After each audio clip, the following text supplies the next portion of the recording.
Hi greedy 3Ders, I really do love my Bambu Labs A1. I think it's a fantastic printer, but the real estate that it takes up on my desk real estate, is just far too much really. If you look at my Cobra 3, my K3V2, you can see that I've built this little contraption so that I can put the Ace Pro on the top, which halves the space that it needs, and I think that's really important to do for my A1. So what I'm going to do is I'm going to print the riser unit that you can print for your A1, so I can put my AMS unit on the top. I'm going to print it in PETG because it's a little bit stronger, but I've cheated a little bit. I've printed it on the 2 Anycubic machines, on the S1 and also on the K3V2. The reason I've done that is I'm printing in PETG, and the Ace Pros at the top there give me the opportunity to heat them as I go. It just means less aggro when you're using, I won't say more elaborate materials, because PETG isn't an elaborate material, but it helps, doesn't it? And I'm printing outside in the winter in the UK in a kind of dampish summer house, so I do want to reduce moisture content, and I want to reduce that ability of the chance of that filament being a little bit wet. So I've done them on the Anycubic, I've printed them all. So what I'm going to do now is fit them onto my A1 so that I can reduce the real estate on my A1, and that means I can get more 3D printers in the man cave. If you're interested, stay tuned.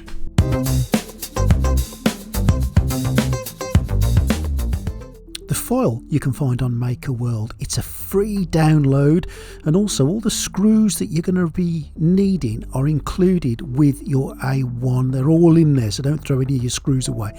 The other thing I like about this little site, and I'll put a link in the description, is there's a video that talks you through how to put it together and how to fit it into your A1, so that makes things even easier.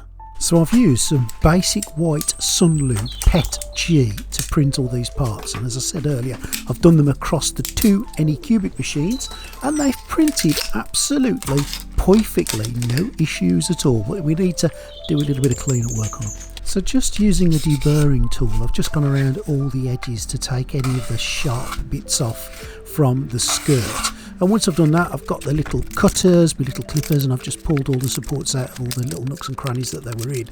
It didn't take too long to do at all, really. It was simple to do, it was easy. It's worth doing, especially with the deburring tool, because it just makes things a little bit less sharp and a little bit more tidier, and you're going to be looking at it for a long, long time. So take your time on this bit, get it nice and clean, and then you can ensure that everything fits perfectly too.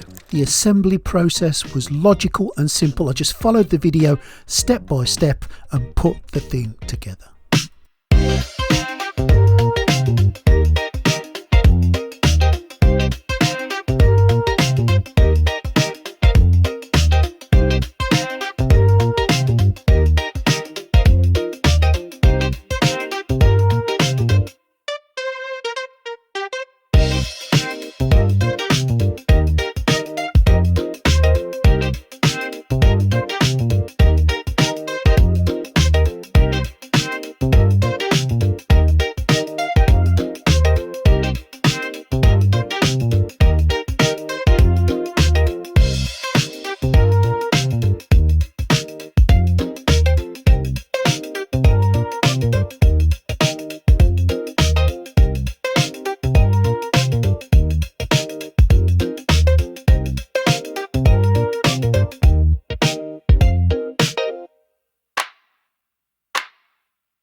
I think since we've moved it as well, and since we've placed an additional weight of up to maybe 4.5 kilograms on the top of it, we should run all the calibration and vibration tests again. So that's what I'm going to do now. So pretty similar to the tests you would run once you've got this thing out the box for the first time when it's brand new. I think it's really important to run them again. It's going to run some vibration tests. It's going to run some speed tests. It's going to make itself a little bit quieter with the speed test too. Once it's done all of those things, it's going to go through a self-leveling test as well. And I think since we've added all that weight on top, we really need to let it know the vibration status of what it's going to be in the position it's in with the weight on top of it. So it's really important, I think, to run these tests after you've done any messing with it. It's also important to run these tests after any firmware updates. Thought just get that out there as well. And finally, just to make sure everything is still printing, the AMS is working, everything is feeding, I'm going to print a Benchy. Of course, it's got to be a Benchy, just to make sure that everything is loading.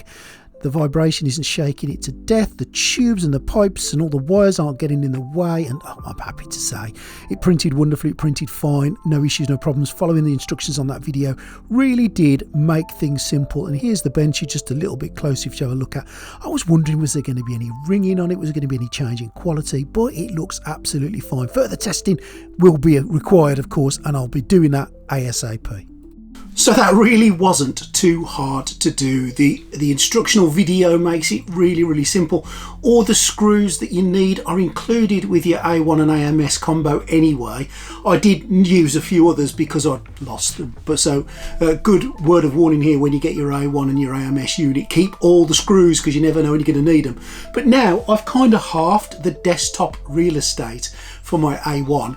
We're putting the AMS on the top. I'm so pleased with how it looks. I'm so pleased that everything is uniform now as well. But also it means I've got a space on the other side of my desk now to fit one more printer. And there will be another printer review coming really soon. So I've made a nice little space for it. If you've enjoyed that video, if you found it useful in any way at all, please subscribe to the channel. Please think about joining the Greedy 3D Patreon, and I will put all the details you need in the description. Thank you to my existing Patreons. You guys are fantastic. I really enjoyed that tinkering with the old A1. I haven't changed that top system there. I haven't done that for ages. I've had my A1 for a while now, but I'm so glad I finally got round to doing it, and I hope that gives you a little bit of confidence to doing your own. I'm not brilliant in making things and putting things together, but this was really simple, so I hope you enjoyed that. Thanks for watching, and I'll see you next time real soon on Greedy 3D.